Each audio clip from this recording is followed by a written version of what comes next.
Hello friends, welcome back to our YouTube channel. आज हम करेंगे business studies class 12 part B business finance and marketing का chapter number 9 का lecture number 7। आज के लेक्चर में जो हम टॉपिक कवर करेंगे वो होगा हमारा कैपिटल स्ट्रक्चर का फैक्टर्स अफेक्टिंग कैपिटल स्ट्रक्चर की कौन से फैक्टर्स हैं जो हमारे कैपिटल स्ट्रक्चर को अफेक्ट करते हैं। तो चलिए बिना देरी के अपने आज के लेक्चर को स्टार्ट करते हैं।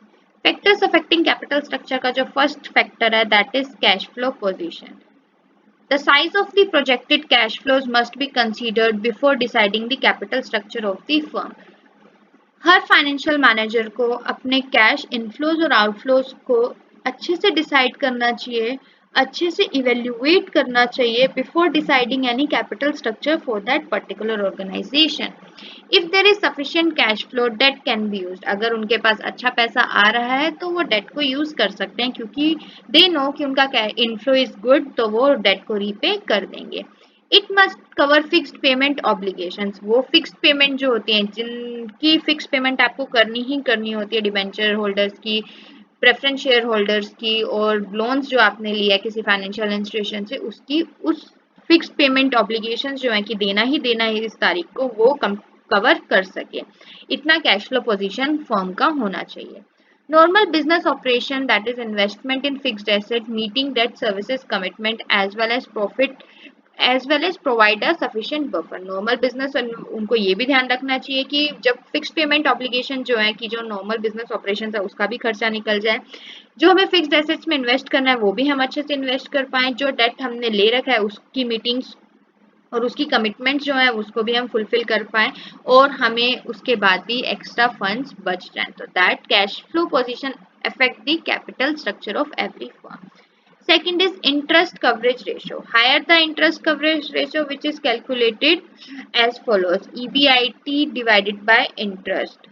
Lower shall be the risk of company falling to meet interest payment obligation. जितना ज़्यादा interest coverage ratio होगा, जितना उतना कंपनी के लिए साउंड होगा, और जितना कम होगा तो कंपनी उसकी इंटरेस्ट पेमेंट ऑब्लिगेशन जो हमने फर्स्ट पॉइंट में कवर की थी कि जो उसकी फिक्स पेमेंट ऑब्लिगेशन है उसको मेट नहीं कर पाएगी। लोअर इंटरेस्ट रेशियो होगा, इट मीन्स कि debt can not be use, debt को हम यूज नहीं कर सकते। Debt service coverage ratio, third factor is debt service coverage ratio. Debt service coverage ratio means profit after tax, tax pay करने के बाद जो प्रॉफिट बचता है, plus depreciation plus interest plus non cash expenditure जिसको हम प्रेफरेंस डिविडेंड भी बोलते हैं, plus interest plus repayment obligation, इन सबको पे करने के बाद जो बस इन सब के साथ जो कैलकुलेट होता है that is your date service coverage ratio कि आपकी कितना आपका साउंड कैपिटल स्ट्रक्चर है, कितना आपका डेट सर्विस कवरेज रेशियो आ रही है परसेंट में कि हाँ आप अपने डेट को कवर कर सकते हो। Higher the debt service ratio in which the cash profit generated by the operations are compared with the total cash required for the service of debt and the preference share capital, the better will be the ability of the firm to increase debt component in the capital structure. जितनी ज़्यादा उनकी higher debt service ratio coverage ratio होगी, इसका मतलब कि वो अच्छा profit cash profit generate कर रहे हैं और वो अपने इस फैक्टर को अपने कैपिटल स्ट्रक्चर के कंपोनेंट में ऐड कर सकते हैं। अगर लो डेट कवरेज रेशियो है तो मतलब उनको डेट को यूज नहीं करना है। नेक्स्ट जो आता है रिटर्न ऑन इन्वेस्टमेंट, की रिटर्न जो उन्होंने पैसा इन्वेस्ट किया उसमें कैसा रिटर्न मिल रहा है। If a return on investment of a company is higher, अगर ज्यादा है तो कंपनी चूज कर सकती है इक्विटी में ट्रेड करना क्योंकि उसकी अर्निंग पर शेयर जो है that is good, it's ability to use debt is greater. अगर अर्निंग पर शेयर उसकी अच्छी है तो वो डेट को यूज कर सकती है। तो that is what return on investment, जहां उन्होंने इन्वेस्ट किया वहां से उनको हायर रिटर्न मिल रहा है। नेक्स्ट जो आता है cost of debt. Cost of debt, more debt can be used if cost of debt is low. अगर हमें डेट का कॉस्ट कम पड़ रहा है तभी हम उसको यूज करें। Tax rate, higher a tax rate make debt relative cheaper and increases its attraction as compare to equity. जितना ज्यादा टैक्स रेट होगा वो डेट के लिए क्या होगा, चीपर होगा। क्यों? क्योंकि अगर आपने लोन ले रखा होता है तो आपको टैक्स पे नहीं करना पड़ता, लेकिन इक्विटी के केस में जो टैक्स जो आपके पास प्रॉफिट होता है उसको उसमें से टैक्स पे करने के बाद जो आपका प्रॉफिट बचता है वो डिवाइड होता है। लेकिन अगर आपके पास टैक्स है तो आप टैक्स को शो कर सकते हो और आपको आपका जो टैक्स अगर आपके पास डेट है तो आप डेट को शो कर सकते हो कि आपको ये पेमेंट करनी है, तो वो आपके हायर टैक्स रेट को क्या हो जाएगा, थोड़ा इफेक्ट कर देगा। Cost of equity, when a company uses more debt, अगर कंपनी ज्यादा डेट यूज कर रही है तो मतलब उसके ऊपर फाइनेंशियल क्राइसिस कभी भी हो सकता है, खतरा मंडरा रहा है उसके ऊपर फाइनेंशियल रिस्क का। If debt is use beyond a point, अगर डेट को कुछ ऐसी हद तक यूज कर दिया कि जहां पे वो लिमिट ही क्रॉस हो गई है, कॉस्ट ऑफ इक्विटी में go up sharply and share price में डिक्रीज, तो शेयर प्राइस जो होगा उस फर्म का वो क्या हो जाएगा, कम हो जाएगा, बेशक से उनकी अर्निंग पर शेयर कितनी भी क्यों ना हो।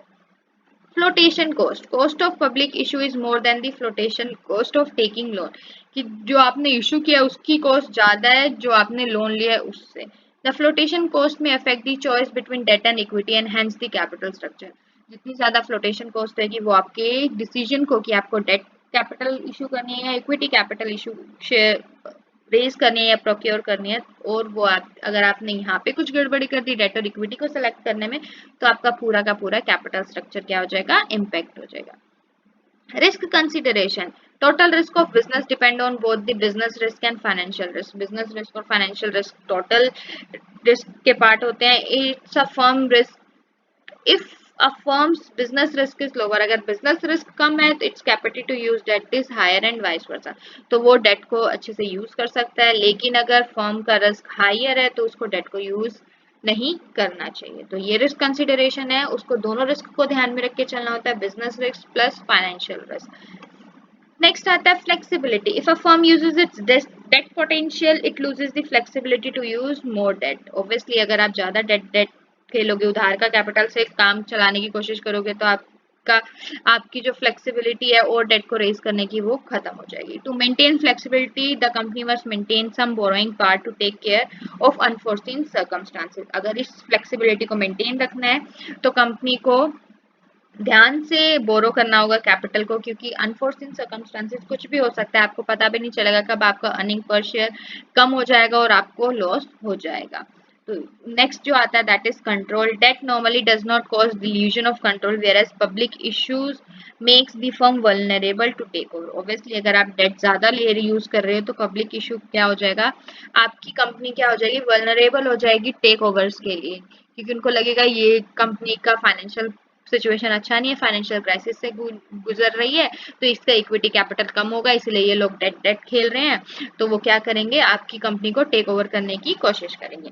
To retain control firm should issue debt, और जब अगर कंट्रोल को अपने हाथ में रखना है तो फर्म को बहुत केयरफुली डेट को यूज और क्या करना पड़ेगा, यूटिलाइज करना पड़ेगा, प्लस उनको मेंटेन रखनी पड़ेगी वो प्रोपोर्शन कि उनका इक्विटी हमेशा ज्यादा हो। तो ये फैक्टर्स थे जो अफेक्ट करते हैं एक साउंड कैपिटल स्ट्रक्चर को। आई होप आपको समझ में आ गया होंगे, बट स्टिल अगर आपको कोई डाउट है तो प्लीज आप मुझे कमेंट सेक्शन में कमेंट करके जरूर बताएं। हम अपने अगले लेक्चर में फिक्स्ड कैपिटल के टॉपिक को कवर करेंगे। Till then stay safe, thank you for watching, please like share and subscribe our channel for more videos.